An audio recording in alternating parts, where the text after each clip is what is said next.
Willing to be made willing. A presentation by Philip Stockwell, prepared August 25th, 2019.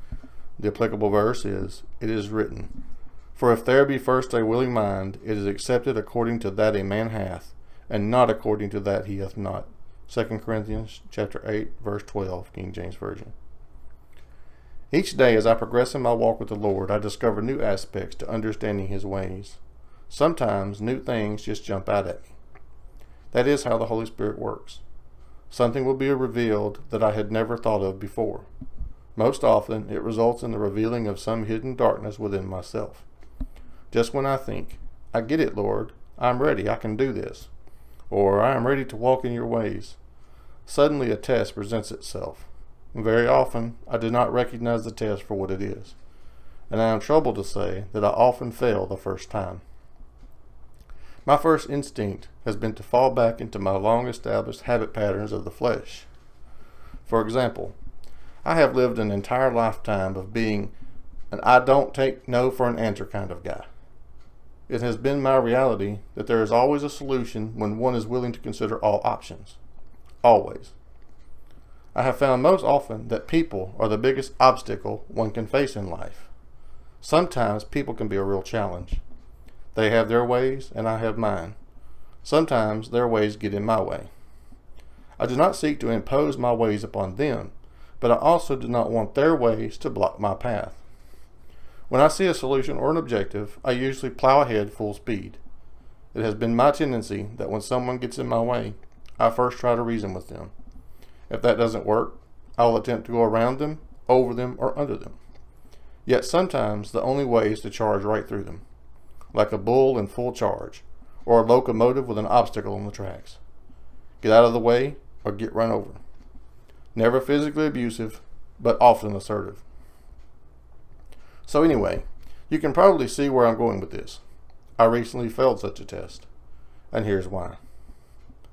I have always seen things like this.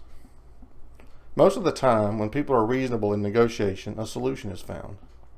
In a mutually beneficial relationship, there should always be give and take by both parties. Therefore, when I encounter someone who says, "We cannot do that," or "This is how we all have always done it," or "It will not work," I see that as a narrow-minded person with a selfish, lazy, or prideful motive. After all, if they think they have all the power in the situation, then there is no need for negotiation.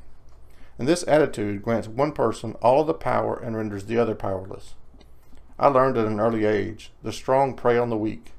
The powerless become victims. The one who cares the least has all the power. But there's a side to this I had not seen before. Although my way may have gotten business accomplished, it also left a lot of angry, disgruntled, and wounded people in my wake. Wounded in the same way that I was wounded. I simply did not see it before. I was getting things accomplished. I was achieving my goals, working for the world and getting things done. Yet at what cost? Now imagine, someone I had a past dealing with sees me walking down the street. They say to themselves, "Here he comes again. Get out of the way so you don't get run over." How can I be a witness to them? How am I going to share the good news about the love of Jesus with my past actions sticking in their craw? So after seeing this in myself, I found myself wanting to change. Wanting to not be the cause of someone else's pain. Not wanting to be the cause of someone else's sin, but finding it very difficult to change by my own efforts. When adversity and stress come, my old ways kick in, again and again. Finding it difficult to change, but knowing I must. So how do I change? By going to the Lord through Jesus Christ with this simple prayer. "Father, I am willing to be made willing. Not my will, but thine be done." One must give him permission. When offering this prayer in truth and sincerity, his healing power began to work in me, and Jesus began to shower his graces upon my heart. My attitudes are changing, little by little. It does not happen overnight. I look back and see that I have come a long way, but I still am not where I need to be. I am reminded of a children's song. He's still working on me. Now, as I look around, I see people just like me. We are all the same. We are all broken in some way. Every one of us is messed up, each in our own way. We all have someone who has hurt us. We have all hurt others. We have all been victims, and we have all victimized others. We all struggle with something. We all have our means to cope. And we all have some human condition that keeps us in bondage. It could be a condition of the heart such as bitterness, unforgiveness, and resentment. It could be an attitude such as greed, ambition, vanity, selfishness, critical spirit, or being judgmental. It could be a vice like alcohol, drugs, or pornography. It could even be a need to feel wanted, which results in things like adultery, idolatry, and sexual immorality. It could be a need to have power over others, which results in various forms of abuse. We all have something. We are all broken, and we are all sinners in need of a Savior.